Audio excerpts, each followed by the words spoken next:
Alive theme అన్నది జరుగుతుంది. నేను ప్రత్యేకంగా మరిపెడ ఎందుకు వచ్చానంటే జిల్లాలోనే మన మహబూబాబాద్ జిల్లాలోనే అత్యధికంగా యాక్సిడెంట్స్ జరుగుతున్న మండలం మరిపెడ మండలం. హైవేస్ ఎక్కువ ఉన్నాయి, ఓవర్ స్పీడింగ్ ఎక్కువ అవుతుంది, హెల్మెట్స్ పెట్టుకోకపోవడం వల్ల యాక్సిడెంట్స్ అలాగే డెత్స్ కూడా అవుతున్నాయి. లాస్ట్ 2025లో 7 చనిపోయారని చెప్పారు, highest in our district. So SP గారు కూడా మంచి ప్రోగ్రామ్ ఒకటి టేకప్ చేస్తున్నారు. ప్రతి మండల్లో 2-3 గ్రామ పంచాయతీలు సెలెక్ట్ చేసుకొని మీరు ఫుల్ సీసీటీవీ కవరేజ్ ఉండాలని, ప్రతి ఒక్కరూ హెల్మెట్ వేసుకోవాలని, అలాగే డ్రగ్స్ వాడకం అస్సలు ఉండకూడదు అని ఇలాంటి కొన్ని ఇనిషియేటివ్స్ తీసుకున్నారు. సర్పంచెస్, వార్డ్ మెంబర్స్, కౌన్సిలర్స్ మీ వంతుగా మీరు కూడా యాక్టివ్గా ముందుకు రావాలి, ఎడ్యుకేట్ చేయాలి. ఇంకా కొన్ని సమస్యలు ఉన్నాయి మనకి. ఇక్కడ జూనియర్ కాలేజ్ ఒకటే ఉంది అన్నారు. మనకి జిల్లా వ్యాప్తంగా చూసుకుంటే జూనియర్ కాలేజ్ ఫలితాలు అంత మంచిగా రాలేదు. సో మీరు as a sarpanch, as councillors and also other officers also I request, అసలు వాట్ ఈస్ హ్యాపెనింగ్, ఎందుకు మనకి పాస్ పర్సెంటేజ్ ఇంత తక్కువ ఉంది, అది కూడా ఒకసారి అనాలిసిస్ మీరు చేయాలి. సమస్యలు ఏదైనా ఉంటే నా దృష్టికి కూడా తీసుకురావాలని కోరుకుంటున్నాను. ఇరిగేషన్ సమస్య చాలా ఎక్కువగా ఉంది అని మీరు చెప్పారు. నేను ఇంకొక విషయం చెప్తాను, దీనికి ఇంకొక వైపు స్టోరీ కూడా మీరు ఆలోచించాలి.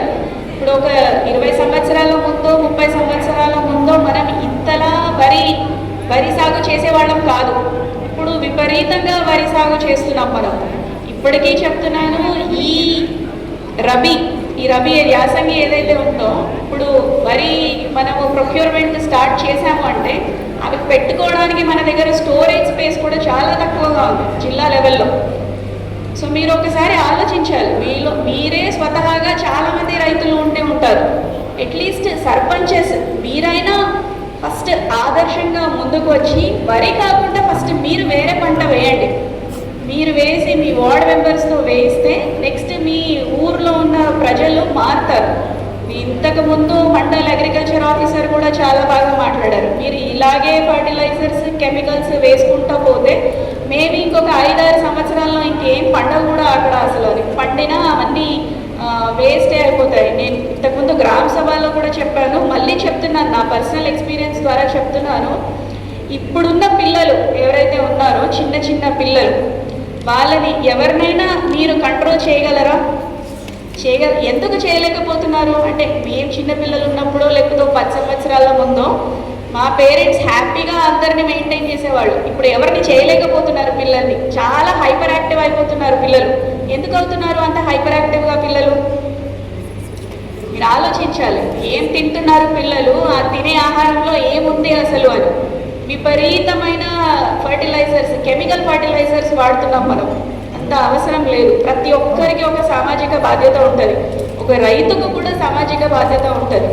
మీ వంతుగా మీరు కూడా డెఫినెట్లీ కొద్దిగా దిగుబడి మనకి తగ్గుతుంది, కానీ అది ఒక్కటే కారణం కాకూడదు కెమికల్ ఫర్టిలైజర్స్ వాడడానికి. నెక్స్ట్ మీరేం చేస్తున్నారు సమాజం కోసం అన్నది కూడా మీరు ఆలోచించాలి.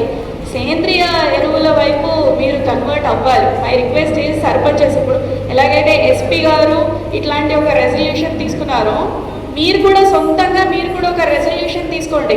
నా ఊర్లో నేను కనీసం ఒక 10 మంది సేంద్రియ రైతులను నేను తయారు చేస్తాను అని. అట్లాంటిది ఒక రెజల్యూషన్ ఒక్కొక్క సర్పంచ్ మీరు తీసుకోవాలి.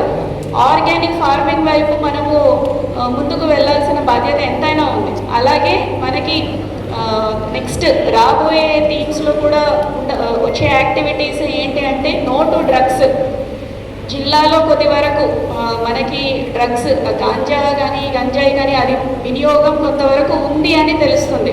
ఇది ఎస్పెషల్లీ అన్ఎంప్లాయిడ్ యూత్ ఎక్కడైతే ఉన్నారో అక్కడ ఇంకా ఎక్కువగా ఉంది అని తెలుస్తుంది. సో సర్పంచెస్